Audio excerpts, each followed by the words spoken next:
তো আজকের আমি সকাল সকাল ঘুম থেকে উঠে পড়েছি, কেননা কাল প্রচুর বৃষ্টি হয়েছিল, যার জন্য দোকান খোলা হয়নি। তো আজকে সকাল থেকে মালপত্র সব রেডি করতে হবে।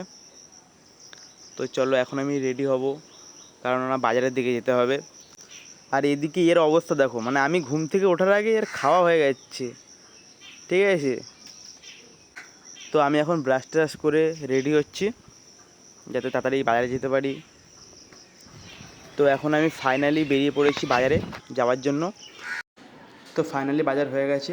তো বাজার থেকে চলে এসেছি, এসে পেঁয়াজ টিয়াজ ছাড়িয়ে রেডি করছি। তো এদিকে পেঁয়াজ টিয়াজ সব কিছু ছাড়িয়ে পেঁয়াজ কেটে কুটে সব কিছু রেডি করে ফেলেছি। তো এদিকে দেখো আমাদের মোমো রেডি হয়ে গেছে। তো এই হচ্ছে আমাদের মোমো। তো আজকে আমরা বিকেলের দোকানে গেছিলাম। তো এই যে আমাদের দোকানের ভিউটা দেখো। আর আজকের কাস্টমার খুবই কম ছিল, কেননা জল বৃষ্টি হয়েছিল। তো তো বাড়িতে আসার পরে এদের অবস্থা দেখো।